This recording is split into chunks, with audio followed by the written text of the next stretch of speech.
If you have questions or suggestions for future podcasts, please submit them in the comment section below. Don't forget to like, share, and subscribe. Gridlock is good. Hi, I'm Dave Arnott, the Christian Economist. A friend asked me recently about the horrible infighting that was necessary to get Kevin McCarthy elected Speaker of the House. I responded, gridlock is good.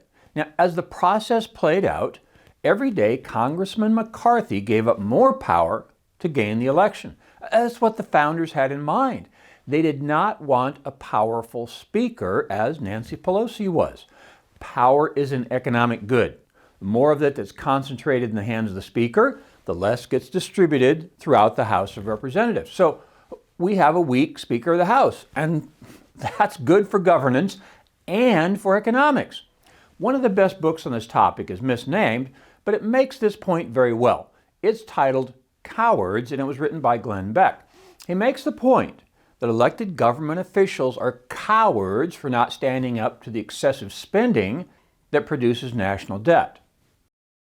The Christian Worldview, a guy named Michael Horowitz.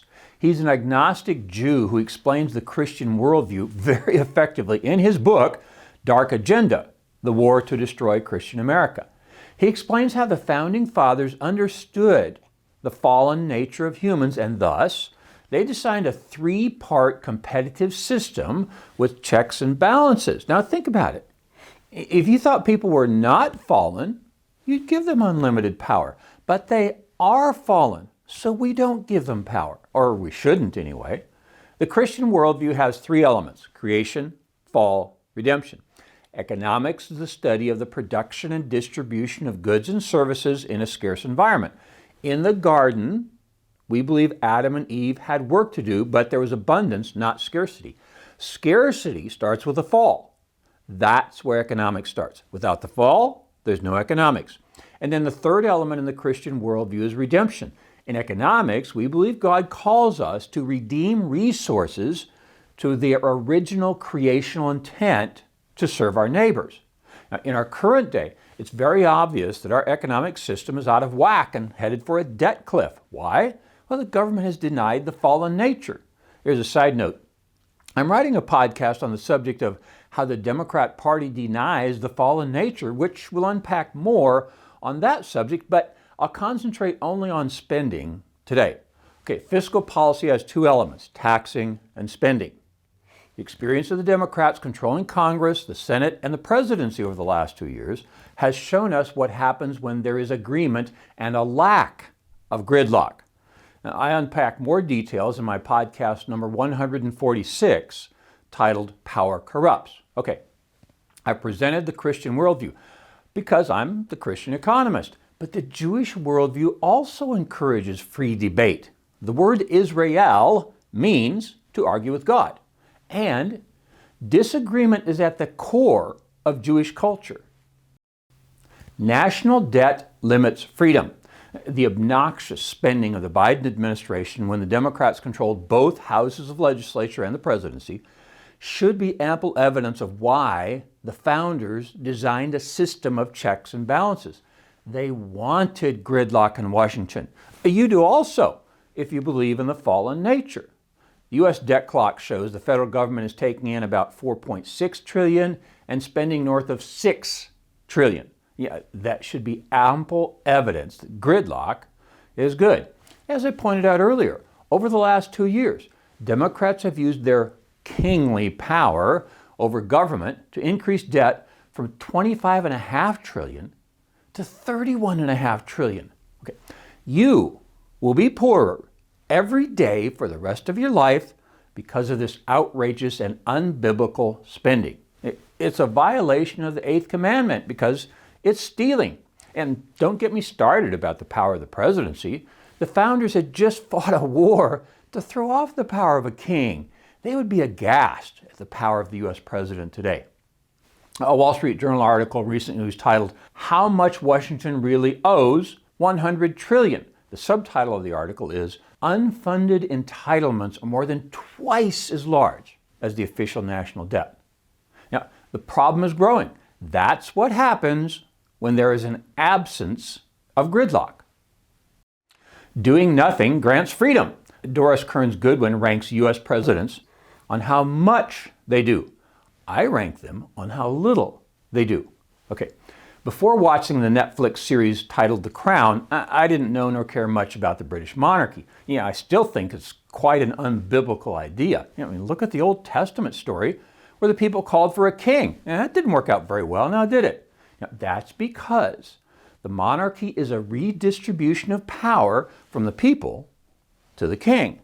Okay, but the writing of the Netflix show titled The Crown is really very good. There's a theme among the royals, especially Queen Elizabeth, where she often says, sometimes the hardest thing to do is nothing. That's because the less she does, the more freedom the people have. In economics, I've been calling this economic humanism, which is the title of my podcast number 21. If you believe there is a God who guards and guides, you will do less and count on God's grace to take care of us. I've often said, life is simple for the atheist because without God, there are only humans who are responsible for everything.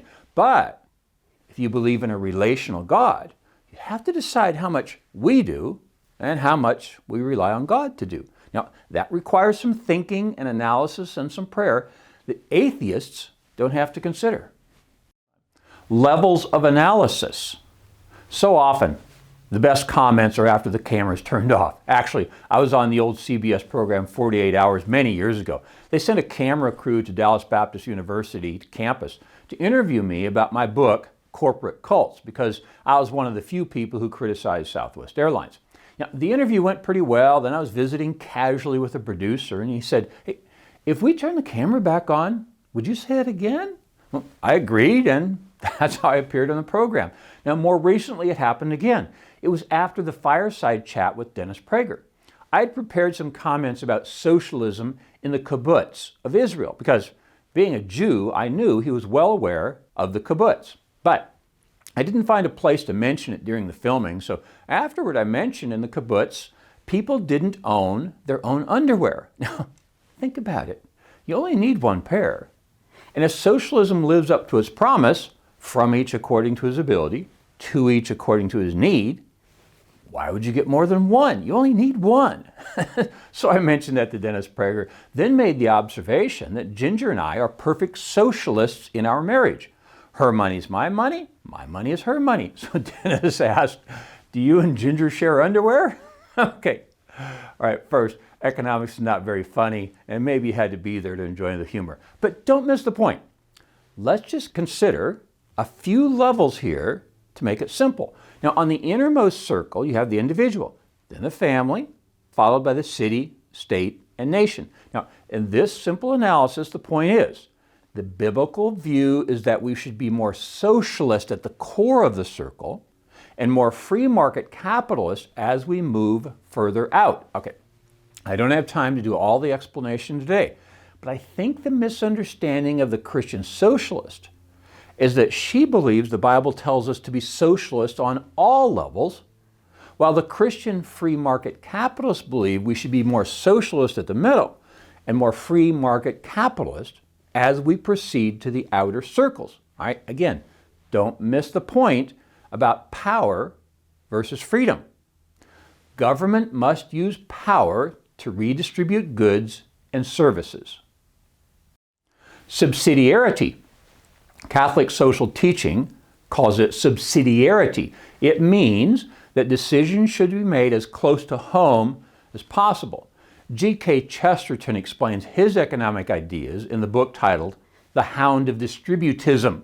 Now, his idea concentrated on the family as the desired level of production of goods and services. In my view, Chesterton never really explained how they were going to use power to redistribute the means of production, land in their view, from the current owners to the families.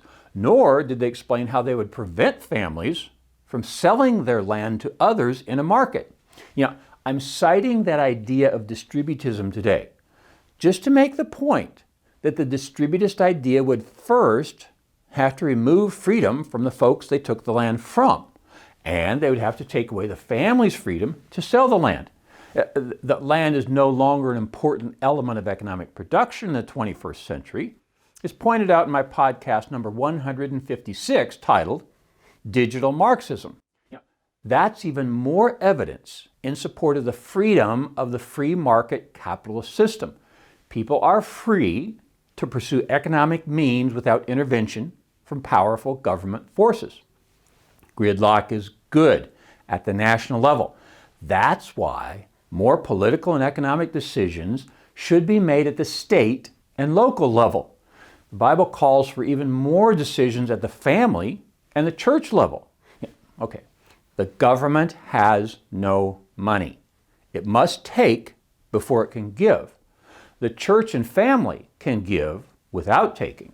I'm Dave Arnott, the Christian Economist. Fear God, tell the truth, earn a profit. See you next time. For more information, please visit us online at davearnott.com. If you have questions or suggestions for future podcasts, please submit them online or in the comment section below. Don't forget to like, share, and subscribe.